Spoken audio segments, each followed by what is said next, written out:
فَلَنَسْأَلَنَّ الَّذِينَ أُرْسِلَ إِلَيْهِمْ وَلَنَسْأَلَنَّ الْمُرْسَلِينَ. الحمد لله رب العالمين والصلاة والسلام الأتمان الأكملان على سيد ولد آدم محمد بن عبد الله وعلى آله وأصحابه ومن تبعهم بإحسان إلى يوم الدين أما بعد. Alors louange à Allah, nous le remercions pour tous ses bienfaits et on lui demande de prier sur son noble messager Muhammad ibn Abdillah, sur sa famille, ses compagnons et sur tous ceux-là qui vont, n'est-ce pas, suivre leur pas jusqu'au jour de la résurrection. Naam. Alors ceci étant dit, après avoir fini avec la première partie du vers 16 qui était relatif, n'est-ce pas, au hadith mursal, nous allons passer à la deuxième partie de ces vers qui est relatif à une autre catégorie de hadith appelée le hadith gharib. Naam. Alors Al-Bayquni rahmatullahi ta'ala alayhi, il dit وَقُلْ غَرِيبٌ مَا رَوَى رَاوٍ فَقَطْ وَقُلْ غَرِيبٌ مَا رَوَى رَاوٍ فَقَطْ. L'auteur dit ici, et dit le gharib, c'est ce qui a été, ou c'est ce qui a été rapporté par un seul narrateur. Vous voyez, l'auteur dit quoi? Et dit le gharib, c'est ce qui a été rapporté par un seul narrateur. Naam. Alors le gharib, qui est traduit par l'étrange. Le gharib linguistiquement, c'est le contraire du mashhour, le contraire de ce qui est connu. Donc le gharib est étrange, il n'est pas quoi? Il n'est pas connu. Ou c'est aussi l'étranger, celui qui est loin de son pays. Il est dans un autre pays, soit en voyage, de passage, ou il vit dans un pays, un pays étranger qui n'est pas le sien. Et lorsqu'on dit aghrab ar-rajul, c'est-à-dire quoi? La personne a emmené une chose étrange. La personne a amené quoi? Elle a apporté une chose étrange, une chose qui n'est pas connue. Naam. Donc le gharib, l'étrange en langue arabe, c'est quoi? C'est le contraire du mashhour. C'est une chose qui n'est pas connue. Wadih. طيب. Maintenant, que veut dire ce mot-là? Al-gharib istilaha. A'ni, que veut dire le mot al-gharib dans le jargon des gens du hadith? Lorsque les gens du hadith utilisent ce mot-là, qu'est-ce qu'ils visent par là? Al-Bayquni a dit quoi? Il a dit وَقُلْ غَرِيبٌ مَا رَوَى رَاوٍ فَقَطْ. Il a dit le récit étrange, c'est celui qui est, n'est-ce pas, rapporté par quoi? Par un seul narrateur. Voyez-vous. Et Al-Hafidh ibn Hajar rahmatullahi ta'ala alayhi, il a dit dans le Nuzha, il a dit quoi en parlant du gharib? Il a dit وَهُوَ مَا يَتَفَرَّدُ بِرِوَايَتِهِ شَخْصٌ وَاحِدٌ في أي موضع وقع التفرد به من السند. وهو ما يتفرد بروايته شخص واحد في أي موضع وقع التفرد به من السند. Al-Hafidh dit ici, le récit étrange, gharib, c'est le rapportage avec lequel une seule personne s'est isolée. Peu importe l'endroit de la chaîne de transmission dans lequel survient quoi? L'isolement. Il dit le récit étrange, c'est quoi? C'est le rapportage avec lequel une seule personne ou un seul narrateur s'est isolé. Et cela, peu importe l'endroit de la chaîne de transmission dans laquelle survient l'isolement. C'est-à-dire, Le hadith étrange, c'est quoi? C'est un récit qui est rapporté par quoi? Une seule personne. C'est un récit qui n'a que quoi? Une seule chaîne de transmission. Le narrateur s'est isolé avec. Il est le seul qui l'a rapporté, voyez-vous. Et l'isolement là, l'isolement peut être situé à n'importe quel endroit de la chaîne de transmission. Ça peut être au niveau des compagnons, comme ça peut être aussi au niveau de quoi? Des tabi'in, ou au niveau des atba'u tabi'in, et ainsi de suite. Donc à n'importe quel endroit de la chaîne de transmission. Voyez-vous. Donc si on trouve, n'est-ce pas, à un endroit quelconque, n'est-ce pas, de la chaîne de transmission, si on trouve qu'il n'y a qu'un seul narrateur qui rapporte de son cheikh, alors on dit quoi? Que le hadith il est gharib. C'est clair ça? Vous vous rappelez qu'on avait dit quoi? On avait dit qu'on considère le plus petit nombre des rapporteurs. Donc ce n'est pas une condition que le hadith soit rapporté de un d'après un, du début de la chaîne jusqu'à la fin. Donc ça, ce n'est pas une condition pour qu'on dise quoi? Pour qu'on dise que ce hadith est étrange. Non. Si par exemple, dans une chaîne de transmission, on trouve que le plus petit nombre de rapporteurs dans l'une des tabaqat, on trouve que le plus petit nombre c'est quoi? C'est 3 personnes au minimum. On dira quoi? On dirait que le hadith il est quoi? Qu'il est mashhour, sah. Et si le plus petit nombre dans une des tabaqat est de 2 personnes, le hadith est donc aziz. Et si c'est une seule personne au minimum, alors le hadith est quoi? Il est gharib. Donc on regarde le plus petit nombre des narrateurs, voyez-vous. Et on avait déjà expliqué ça. Non. Alors, vous voyez que le hadith peut être quoi? Donc par rapport à ça, quand vous voyez, si vous comprenez ça, ça veut dire quoi? Que le hadith peut être à la fois gharib et mashhour. Comme on verra tout à l'heure, Inch'Allah ta'ala. Gharib par rapport à quoi? Par rapport à un aspect. Et mashhour par rapport à quoi? Par rapport à un autre aspect. Wadih. C'est clair, j'espère. Le hadith peut être quoi? Il peut être gharib par rapport à un aspect, comme il peut aussi être mashhour par rapport à un autre aspect. طيب. Alors le hadith gharib est aussi appelé le hadith fard, le hadith qui est isolé. Cela à cause du fait qu'il y ait, n'est-ce pas, ou qu'on a un narrateur qui s'est isolé avec ce rapportage, ou avec un ajout dans la chaîne, ou dans le matn. Voyez-vous. Bon, c'est vrai aussi qu'après, il y a quoi? Une légère divergence, pardon. On a une légère divergence. Est-ce que le fard et le gharib sont des synonymes? Ou sont-ils différents? Ouais. Est-ce que le mot al-fardu et al-gharib sont des synonymes? Ou bien il y a une différence entre ces deux mots-là? Bon, Ibn Salah, rahimahullah, dans son muqaddima, lui, il voit que le gharib fait partie du fard. Il voit quoi? Que le gharib fait partie du fard. C'est une catégorie du fard. Donc chez lui, le fard est quoi? Est plus vaste, et aussi est large par rapport à quoi? Par rapport au gharib. Vous voyez? Donc il y a des généralités et des particularités entre eux. Tout gharib est fard, mais ce n'est pas tout fard qui est gharib. Donc voir le muqaddima d'Ibn Salah, lorsqu'il a parlé de comment dire, la 31e catégorie du hadith, Ma'rifatul gharib wal aziz min al hadith. Naam. Ma'rifatul gharibi wal aziz min al hadith. Naam. Donc pour lui, il y a quand même une différence entre les deux expressions. Contrairement à Al-Hafidh ibn Hajar, lui voit que les deux sont pareils. Ce sont des synonymes. Vous voyez?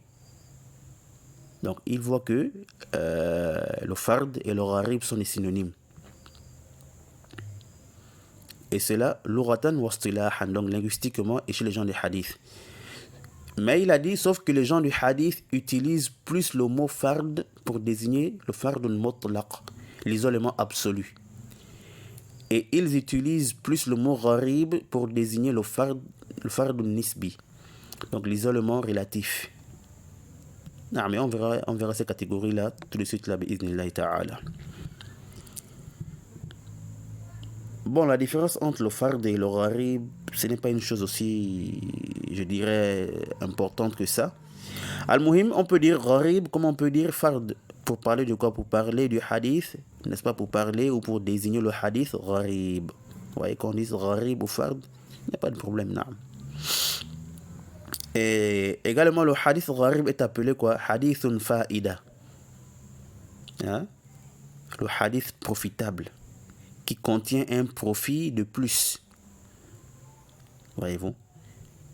Tu verras par exemple certains huffaz dire hadithuhu fawaid. C'est-à-dire quoi? Ces hadiths sont gharib, étranges. Hein? Et on l'appelle fa'ida parce que ici le rapporteur qui s'est isolé, le rapporteur ici qui s'est isolé avec le hadith, ici là, il y a un profit en fait, voyez-vous. Il apporte quoi? Un profit qui n'est pas chez d'autres personnes. Naam. Qu'il soit authentique ou pas. Voyez? Le fait même qu'il se soit isolé avec ce rapportage est un profit dans le sens où celui qui prend connaissance de ça, il a un plus, n'est-ce pas? Contrairement à celui qui l'ignore. Maintenant, s'il est authentique, fabiha wa ni'mat. Mais dans le cas contraire, tu as toujours quoi? Un profit. Tu sais au moins que cette chaîne-là, elle est quoi? Elle est étrange. Et c'est une faïda. Oui. Donc tu sais que ce hadith-là, n'est-ce pas, est étrange à cause de telle personne ou à cause de telle chose. Wallahu a'lam. Naam. طيب. Alors sachez, chers frères et sœurs, que le hadith gharib, le récit étrange, se divise en deux. Ou si vous voulez, est de deux catégories. La première, c'est al-gharib al-mutlaq. Ou al-fard al-mutlaq. Al-gharib al-mutlaq ou al-fard al-mutlaq. Vous voyez? C'est la catégorie là que Al-Hafiz Ibn Hajar disait que les gens du hadith utilisaient plus le mot fard au lieu du mot gharib. Non. Donc ils disent plus al-fard al-mutlaq au lieu de quoi? De al-gharib al-mutlaq.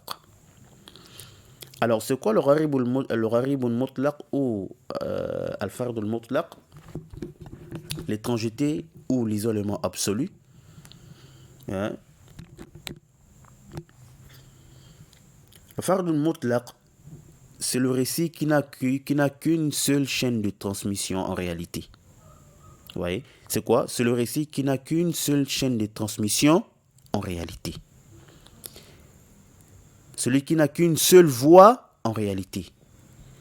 Je dis en réalité, naam, car même s'il y a multiples chaînes de transmission, mais le hadith revient à la même personne. Ça tourne autour de la même personne. Vous voyez? Le hadith tourne autour de la même personne. Vous voyez? Et c'est la chaîne de transmission là qui est connue. Et là, l'isolement concerne où se trouve, à l'endroit où la partie dans laquelle se trouve le compagnon qui rapporte du prophète sallallahu alayhi wa sallam. Vous voyez? C'est ce qu'on appelle la base de la chaîne de transmission.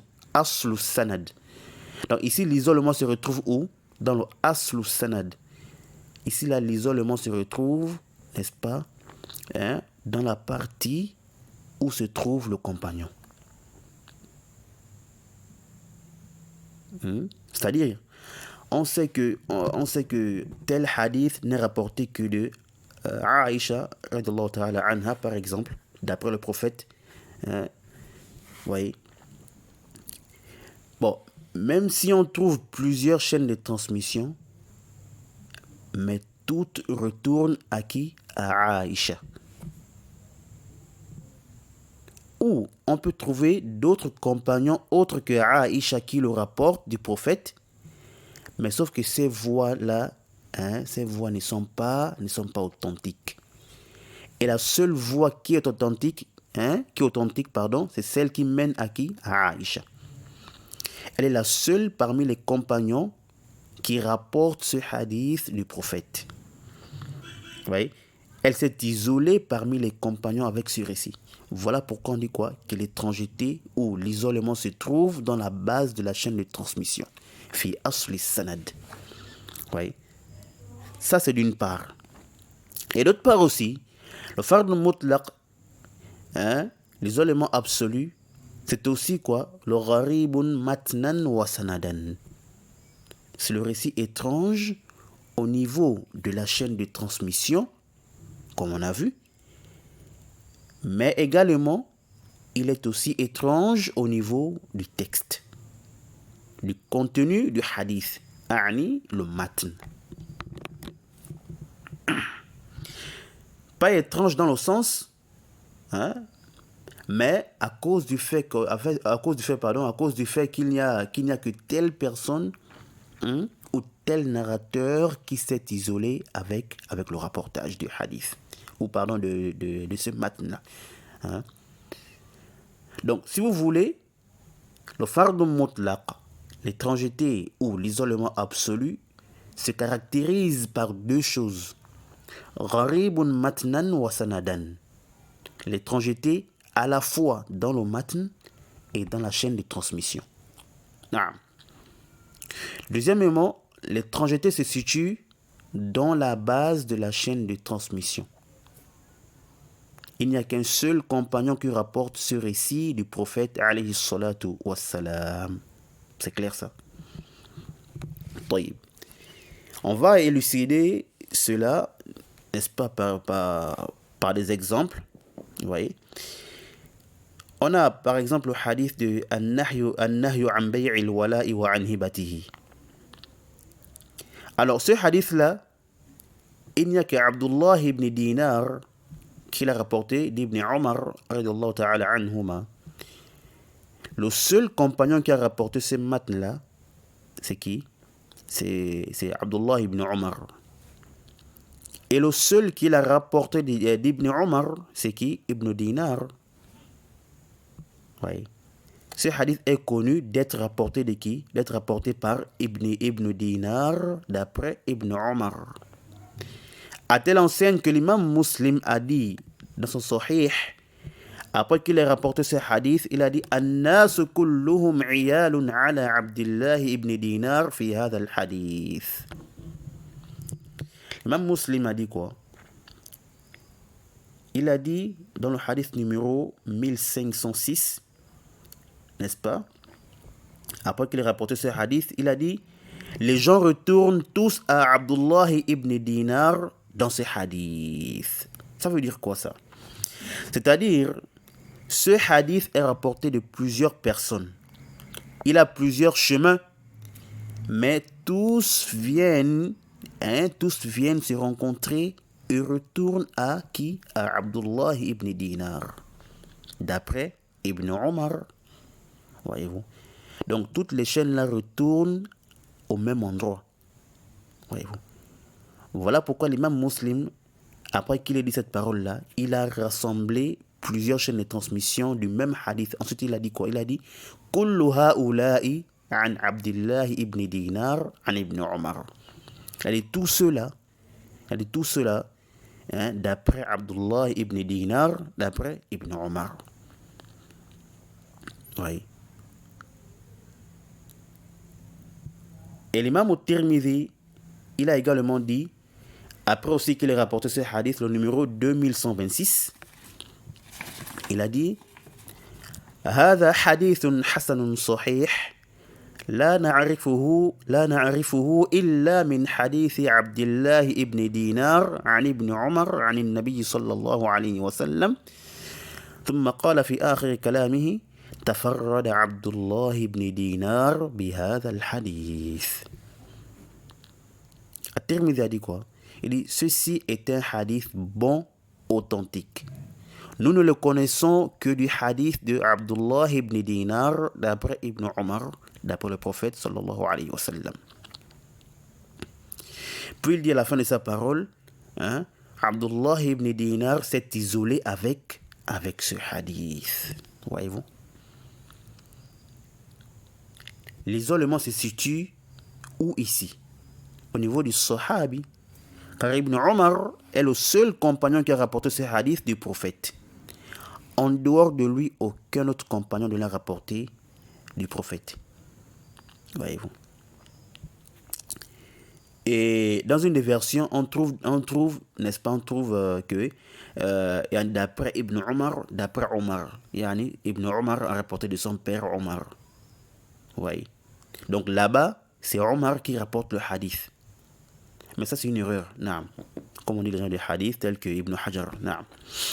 Donc l'unique compagnon qui l'a rapporté, c'est qui? C'est Abdullah ibn Omar. Voyez-vous? De lui aussi, la seule personne qui l'a rapporté, c'est qui? C'est Abdullah ibn Dinar. Également, dans certaines versions, on trouve que c'est Nafi' qui le rapporte d'Ibn Omar. Et dans d'autres versions, on trouve aussi, d'après Ibn Dinar, d'après Hamza, le fils d'Ibn Omar, qui a questionné son père Ibn Omar. Mais toutes ces voix-là ne sont pas authentiques. Oui.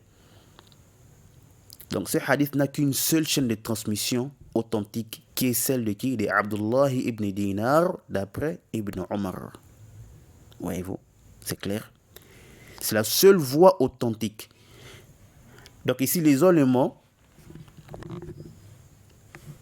se trouve dans la base de la chaîne de transmission, qui est le compagnon Ibn Omar, radiyallahu ta'ala anhuma. C'est clair? طيب. Question. Pourquoi dit-on tafarrada bihi Abdullah ibn Dinar? Pourquoi dit-on que Abdullah ibn Dinar s'est isolé avec ce récit? Oui. Alors le cheikh Muhammad ibn Ali ibn Adam al-Ethiopi, rahmatullahi ta'ala alayhi, dans son charh de Alfiyat al-Suyuti, dans le tome 1, à la page 203, il nous a clarifié cela. Il a dit أن الفرد على قسمين أحدهما ما تفرد بروايته راو واحد ولو تعددت الطرق إليه وهو طرفه الذي فيه الصحابي وهو التابعي لا الصحابي وهو التابعي لا الصحابي لأن المقصود ما يترتب عليه من القبول والرد لأن المقصود ما يترتب عليه من القبول والرد والصحابة كلهم عدول وهذا هو المسمى بالفرد المطلق. Le cheikh dit ici, le récit fard étrange est de deux catégories. L'une d'entre elles est le récit avec lequel un seul rapporteur s'est isolé. Ou c'est le récit rapporté par un seul narrateur ou un seul rapporteur. Il dit, même si les voix se multiplient jusqu'à lui. Yani, même si on a plusieurs autres voies et chemins de ces hadiths, mais sauf qu'ils retournent tous au même narrateur qui s'est isolé avec le rapportage du récit en question. Non. Le cheikh dit quoi? Il dit c'est la partie dans laquelle se trouve le compagnon. C'est la partie dans laquelle se trouve le compagnon. Mais c'est le tabi'i où ça concerne le tabi'i et non le compagnon. Car le but c'est quoi? Il dit le but et ce qui est visé ici, c'est ce qui en découle comme acceptation et rejet du hadith. Alors que les compagnons sont tous justes, équitables, et c'est ce qu'on appelle l'isolement absolu. C'est clair? En réalité, le tafarrud du sahabi, le fait qu'un compagnon s'isole, ne cause pas de problème. Voyez-vous. Donc le fait qu'un compagnon s'isole avec un rapportage, ça ne cause aucun problème. Car ils sont tous crédibles.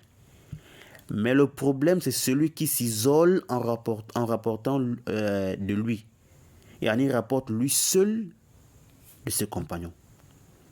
Il est le seul qui a rapporté de ses compagnons. C'est là où il y a problème. Est-ce que cette personne-là fait-elle partie des gens crédibles, hein? Les gens dont on accepte leur isolement ou pas? Car le jarh wa ta'dil, la critique et l'éloge ne concernent pas les sahaba. Parce que eux, ils sont déjà loués et crédibilisés par Allah et son messager. Comme on a vu. Et on a parlé de ça. Nah. Donc quand on dit ici là que l'étrangeté absolue ou l'isolement absolu concerne la partie de la chaîne de transmission dans laquelle se trouve le compagnon, appelé encore quoi? La base de la chaîne de transmission. Naam, il s'agit du compagnon. Naam, du compagnon qui s'est, n'est-ce pas, isolé, qui est le seul qui a rapporté le hadith du prophète, c'est vrai. Mais on vise par là ce que le cheikh aussi a mentionné. Le tabi'i qui s'est isolé avec le rapportage du compagnon, qui s'est isolé avec le hadith du prophète. Voilà pourquoi ici, ils n'ont pas dit Tafarrada bihi ibn Umar, même si on peut retrouver ça. Mais ils disent quoi ici? Tafarrada bihi Abdullah ibn Dinar. Que Abdullah ibn Dinar s'est isolé avec. Vous voyez? Alors qu'il est le seul qui l'a rapporté de qui? D'Ibn Umar. Et Ibn Umar aussi est le seul qui l'a rapporté du prophète. C'est clair, j'espère. Donc c'est ça l'objectif ici, là, ou le but, hein, ici. Et raison pour laquelle on verra que dans le hadith étrange, vous voyez, vous allez voir, ou comment on verra, certains hadiths, certains hadiths étranges sont faibles et d'autres authentiques. Voyez-vous. Et comme a dit le cheikh ici dans sa parole, l'acceptation et le rejet du hadith. Il y en a qui sont authentiques, il y en a qui sont faibles. Voyez-vous. Ibn Hajar dans le Nuzha, à la page 77 à 78, il nous dit وقد ينفرد به راو عن ذلك المنفرد كحديث شعب الإيمان تفرد به أبو صالح عن أبي هريرة وتفرد به عبد الله بن دينار عن أبي صالح. Al-Hafiz dit quoi? Il est possible qu'un autre narrateur s'isole aussi dans le rapportage d'après celui qui s'est isolé avec le hadith. Comme le hadith de Shu'ab al-Iman, les branches de la foi. Abu Salih, il dit, Ibn Hajar dit quoi? Il dit Abu Salih est le seul qui l'a rapporté de Abu Huraira. Et Abdullah ibn Dinar est le seul à l'avoir rapporté d'Abi Salih. Voyez-vous? Donc, on a le compagnon Abu Huraira qui est le seul qui l'a rapporté du prophète. Tayyib. Ensuite, parmi les élèves d'Abu Huraira, il n'y a qu'Abu Salih qui l'a rapporté de lui. Voyez-vous? Et d'Abu Salih, il n'y a que Abdullah ibn Dinar qui l'a rapporté. C'est clair? Et Ibn Hajar dit ensuite وقد يستمر التفرد في جميع رواته أو أكثرهم. Al-Hafiz dit ici, il se peut que l'isolement se produit et continue au niveau de tous les rapporteurs de la chaîne de transmission ou la plupart d'entre eux. Donc il se peut que quoi? Que l'étrangeté là, où l'isolement se reproduit et ça continue, où on retrouve ça au niveau de tous les rapporteurs de la chaîne de transmission, il y en a du début jusqu'à la fin. Donc d'après un jusqu'à la fin. Il dit ou bien ou dans la plupart d'entre eux. Voyez-vous. On a par exemple le célèbre hadith de Innamal a'malu bin niyyat. Hein? C'est un hadith qui est connu de tous. Vous voyez. C'est un hadith qui est quoi? Qui est gharib. C'est un hadith étrange.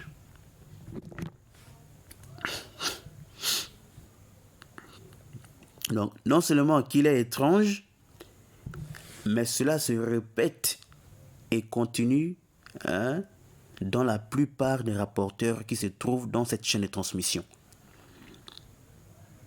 Par exemple, dans le Sahih de l'imam al-Bukhari, rahmatullahi ta'ala alayhi, le premier hadith de ce livre, c'est bien ce hadith. Innamal a'malu binniyat.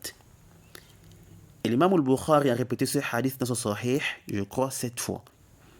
Ou si vous voulez, dans cet endroit différent. Oui. Et l'imam al-Bukhari a commencé son Sahih par un hadith étrange et il l'a achevé par aussi un hadith étrange.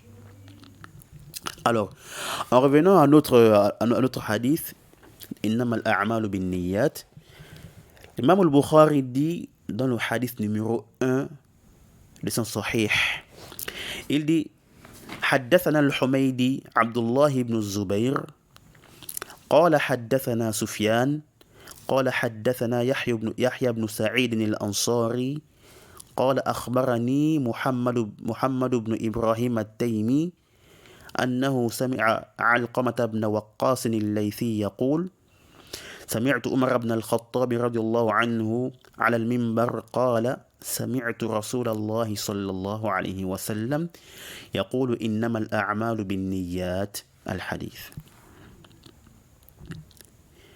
طيب, l'imam al-Bukhari ici il dit quoi? Il dit Al-Humaydi Abdullah ibn Zubayr nous a dit que Sufyan nous a dit que Yahya ibn Sa'id al-Ansari nous a dit que Muhammad ibn Ibrahim al-Taymi m'a informé qu'il a entendu Alqamah ibn Waqqas al-Laythi dire qu'il a entendu Omar ibn al-Khattab, qu'Allah l'agrée, dire sur le mimbar qu'il a entendu le prophète dire les actes ne valent que selon les intentions. Jusqu'à la fin du hadith. Ah. Alors, ce hadith fait partie des Sudasiyat de l'imam l'imam al-Bukhari. Ce hadith fait partie des Sudasiyat de l'imam al-Bukhari. C'est-à-dire quoi? Qu'il y a 6 personnes dans la chaîne de transmission entre le prophète et l'imam al-Bukhari. Oui. Nous avons d'abord, on va commencer depuis la base de la chaîne. Voyez-vous. Donc, nous avons en premier qui? Omar ibn al-Khattab. Radiyallahu ta'ala anhu. Deuxièmement, on a Alqama. Troisièmement, on a Muhammad ibn Ibrahim al-Taymi. Quatrièmement, on a Yahya ibn Sa'id al-Ansari. Cinquièmement, on a qui? Sufyan ibn Uyayna. Sixièmement, on a qui? Al-Humaydi, le cheikh de l'imam al-Bukhari. Naam. طيب. Ici, là, dans cette chaîne de transmission, l'étrangeté ou les éléments se reproduisent au niveau de la plupart des narrateurs. On a 6 narrateurs, mais ici, l'isolement se reproduit au niveau de 4 narrateurs, donc 4 sur 6. Donc c'est quoi? C'est la plupart. C'est-à-dire qu'il n'y a que Omar qui l'a rapporté du prophète, et de lui, il n'y a que Alqama qui l'a rapporté, et de Alqama, il n'y a que Muhammad ibn Ibrahim qui l'a rapporté, et de Muhammad ibn Ibrahim, il n'y a que Yahya ibn Sa'id qui l'a rapporté, voyez-vous. Ensuite, à partir de Yahya, plusieurs personnes l'ont rapporté. Oui. Donc l'étrangeté ou l'isolement s'arrête à qui? À Yahya ibn Sa'id al-Ansari. Donc ceci est un hadith gharib mutlaq dans la plupart des narrateurs de sa chaîne de transmission. Et ce matn aussi est quoi? Est gharib. Il est étrange, car il n'était rapporté que du compagnon Omar radiyallahu ta'ala anhu. Et c'est la seule chaîne de transmission qui est authentique. Voyez-vous. Vous vous rappelez qu'on a dit quoi? Que l'étrangeté absolue se trouve où? Se trouve dans le matn et le sanad. Et aussi on a dit que c'est celui qui n'a qu'une seule voix en réalité. Parce que même si on a plusieurs autres voix du même hadith, mais elles reviennent toutes à la même personne. Et c'est elle qui est connue. Oui. Ou le hadith peut aussi avoir d'autres chaînes différentes, mais qui ne sont pas authentiques. Par conséquent, on ne les considère pas. Oui. Donc, ce qui est pris en compte, c'est quoi? C'est l'unique voie ou l'unique chemin étrange. Et tel est le cas du hadith de Omar ici. On rapporte ce hadith d'autres compagnons. Mais ces chaînes de transmission ne sont pas authentiques. Voyez-vous. Omar est le seul qui l'a rapporté du prophète de façon authentique. Voyez-vous. Ensuite, nous avons dit que l'isolement s'étend jusqu'à Yahya ibn Sa'id. Jusqu'à qui? Yahya ibn Sa'id. Donc d'après un, jusqu'à Yahya ibn Sa'id. Oui. Donc ce hadith est donc un hadith gharib mutlaq. Oui. Un hadith que quoi? Qui était qu'un hadith étrange de manière absolue. Voyez-vous. طيب. Parmi les profits de ce hadith, il y a le fait qu'il soit à la fois gharib et mashhour. Naam. Gharib, étrange, à cause de quoi? À cause de ce qu'on vient de voir. De la base de la chaîne de transmission jusqu'à Yahya ibn Sa'id al-Ansari. Naam. Et à partir de Yahya, le hadith devient mashhourun istilaha. Car il y a plusieurs personnes qui l'ont rapporté de Yahya ibn Sa'id. Voyez-vous. Parmi lesquels, parmi ceux-là qui ont rapporté de Yahya ibn Sa'id, on a les deux Sufyan. Sufyanan, A'ni ibn Uyayna et Al-Thawri. On a aussi l'imam Malik, on a Hammad ibn Zayd, on a Al-Layth ibn Sa'ad et plein d'autres. Et l'imam Muslim, dans son Sahih, il a regroupé un bon nombre de personnes qui ont rapporté de Yahya ce hadith. Et il y a un grand nombre de personnes qui ont rapporté, n'est-ce pas, de Yahya ce hadith. Au point où certains ont même dit qu'à partir de Yahya, le hadith devient mutawatir. Voyez. Et d'autres ont dit qu'il est mashhour à partir de Yahya. Voyez. Et on a vu aussi que le mashhour istilaha, c'est le récit qui est rapporté par au minimum 3 personnes. Voyez. Or ici, on a même plus de 3 personnes. On a mentionné ici 5 personnes. Et il y a plus de 5 personnes qui ont rapporté ça de Yahya, voyez-vous. Non. Et ce hadith est aussi mashhour. Non seulement il est mashhour istilaha, il est aussi mashhour lugatan, dans le sens linguistique. Non, parce qu'il est célèbre et connu. Donc ce hadith, on va dire, il est à la fois gharib mutlaq et aussi mashhour lugatan wa istilahan. C'est clair. Ça, c'était la première partie ou la première catégorie du hadith gharib, qui est al-gharib al-mutlaq, l'isolement absolu ou l'étrangeté absolue. On passe à la deuxième catégorie. Donc la deuxième, c'est quoi? Al-gharib al-nisbi, l'isolement ou l'étrangeté relative. L'isolement relatif ou l'étrangeté relative. C'est-à-dire ici là, l'étrangeté ou l'isolement ne se retrouve pas dans la base de la chaîne de transmission, non. Mais il peut se situer à n'importe quel endroit de la chaîne autre que sa base. Voyez-vous? Autre que sa base. أي أن التفرد يقع في أثناء السند. Il faut bien comprendre ça. Ici, l'étrangeté survient dans n'importe quel tabaqa, excepté celle des compagnons. Yani, on a un hadith un hadith qui a plusieurs chaînes de transmission. Hello? Plusieurs compagnons l'ont rapporté du prophète sallallahu alayhi wa sallam. Et de ces compagnons, plusieurs narrateurs l'ont rapporté. Puis de ces narrateurs-là, parmi ceux qui ont rapporté des sahaba, on trouve une voie ou un chemin dans lequel il n'y a qu'une seule personne qui a rapporté ce hadith de son cheikh parmi tous ses élèves. Vous voyez? Il est le seul qui l'a rapporté de leur cheikh. Voyez-vous? Donc celui-là, il s'est isolé avec cette voie spécifique du hadith. Voyez-vous? Donc de son cheikh. Alors que le hadith a d'autres chaînes connues et différentes de celles qui est étrange là. Voyez? Le hadith n'est pas étrange de manière absolue là. Voyez? Il n'est pas étrange dans toutes ses voies, mais plutôt par rapport à une voix ou un narrateur spécifique. Voyez-vous?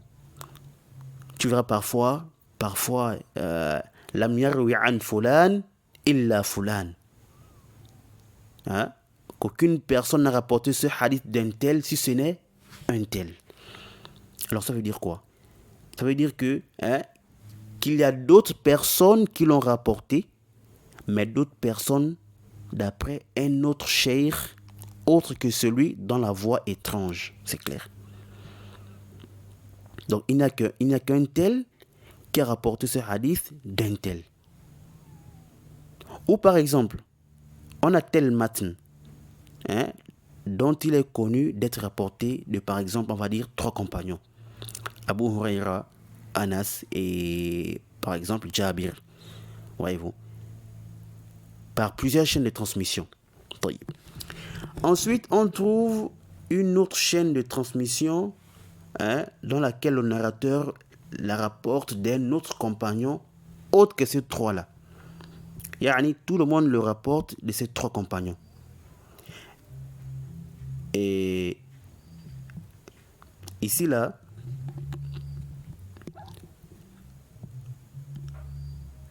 quand je dis 3 ou plusieurs compagnons, ça ne veut pas dire forcément que les 3 sont cités ou sont venus dans la même chaîne de transmission. Non.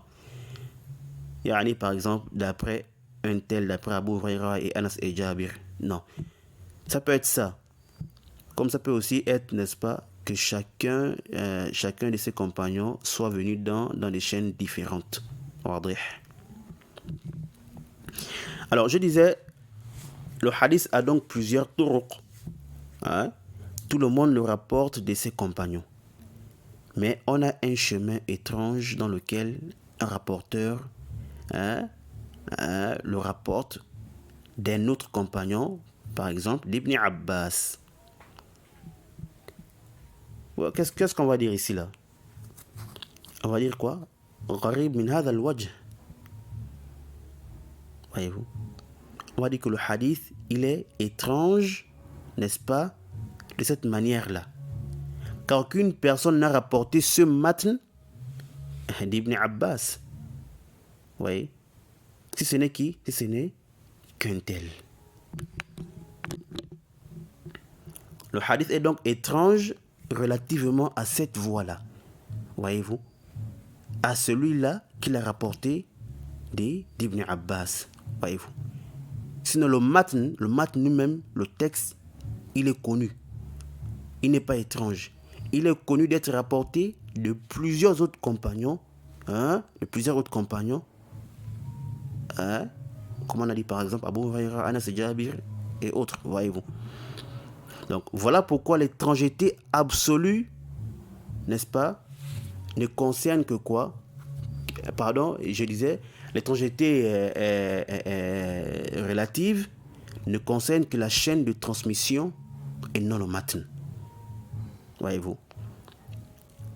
Alors que l'étrangeté absolue concerne le matn et le sanad.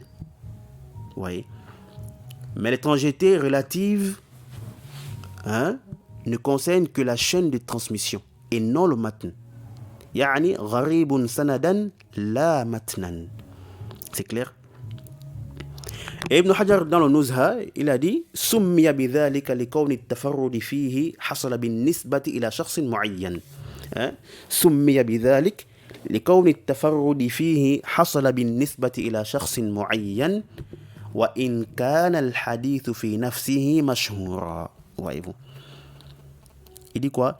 Il dit, on a appelé cette catégorie étrangeté relative. Il dit à cause du fait que l'isolement soit relatif à une personne précise ou spécifique. Voyez. À cause de quoi?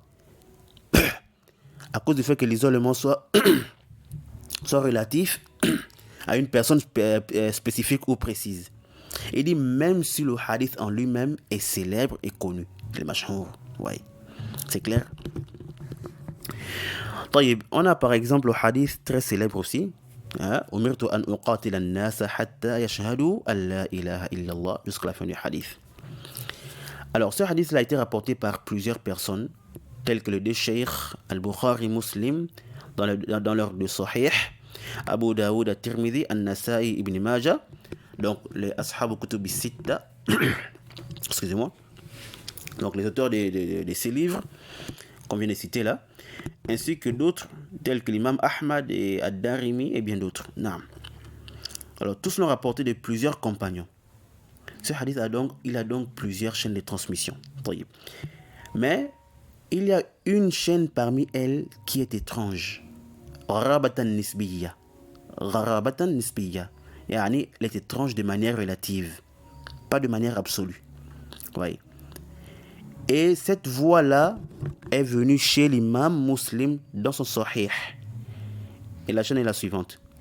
L'imam Muslim dit, d'après Abu Ghassan al-Misma'i, d'après Abdul Malik ibn Sabbah, d'après Shu'ba, d'après Waqid ibn Muhammad ibn Zayd ibn Abdullah ibn Omar, d'après son père, d'après Abdullah ibn Omar radiallahu ta'ala anhuma, d'après le prophète, et ensuite il mentionna le matin connu jusqu'à la fin. Non. Alors ici, là, l'isolement ou l'étrangeté survient au niveau de quoi? Du cheikh de l'imam Muslim. Qui est qui? Abu Ghassan al-Misma'i Malik ibn Abdul Wahid al-Basri.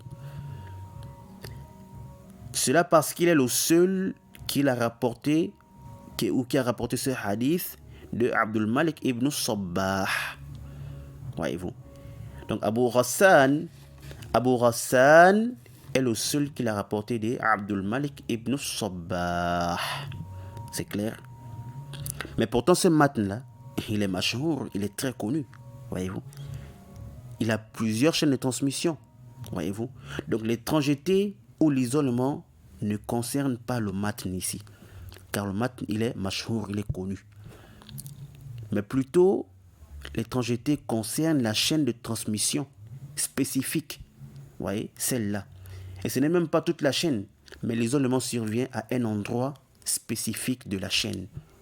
Un endroit autre que la base de la chaîne de transmission. Voyez-vous. Donc voilà ce qu'on appelle l'isolement relatif, car ici, là, il est relatif à un rapporteur spécifique. Comme ici, on a Abu Ghassan, voyez-vous, qui s'est isolé avec ce rapportage. Il est le seul qui l'a rapporté de qui? D'Ibn Sabbah, voyez-vous. L'étrangeté ou l'isolement ne se trouve que dans la chaîne de transmission et non dans le matn. J'espère que c'est clair, Inch'Allah ta'ala. Alors, voici donc les différentes catégories du récit étrange. Et dans la deuxième catégorie aussi, c'est vrai qu'il y a plusieurs types d'étrangeté relatives, mais on va se limiter à ça pour l'instant. Et c'est l'essentiel et le plus important, Inch'Allah ta'ala. Naam.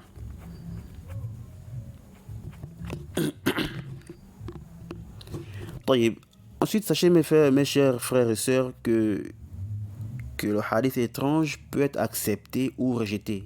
Et donc ici, on parle de quoi? Du hukm, le jugement ou la sentence du hadith gharib.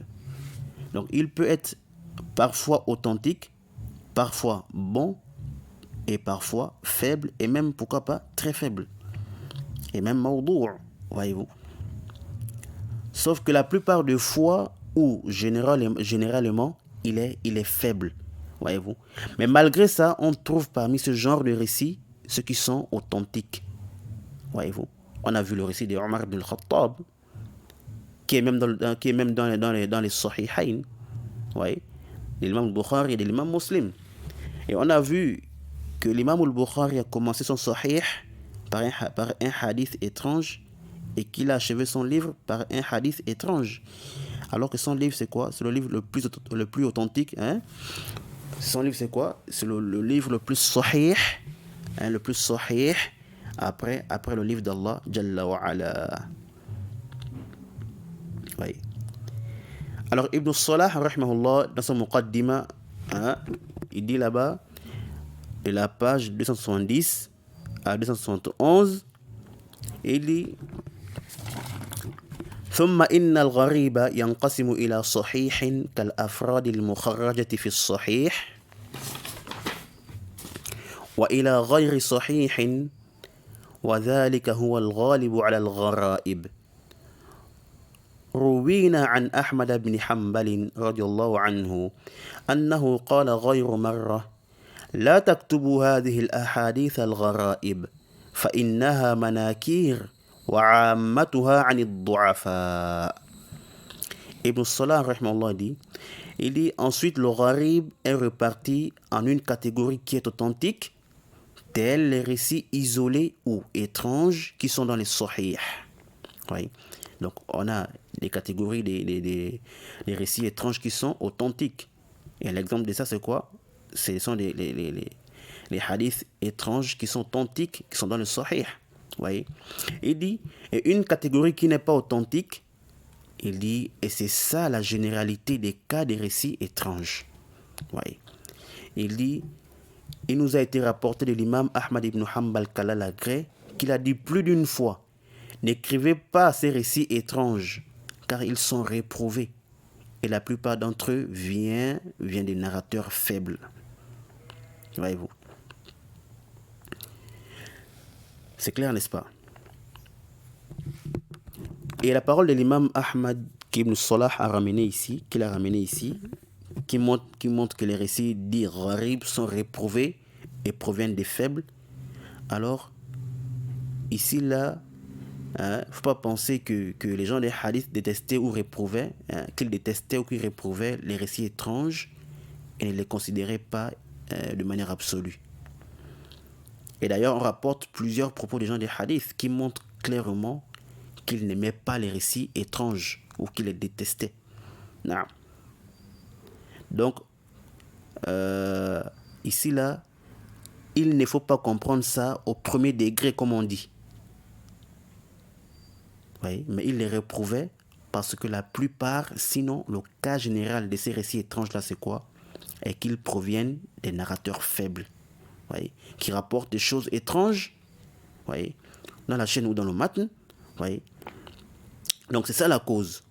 Et donc si le récit étrange est rapporté par un narrateur crédible, accepté, dont l'isolement est accepté, alors le récit étrange est aussi accepté, voyez-vous.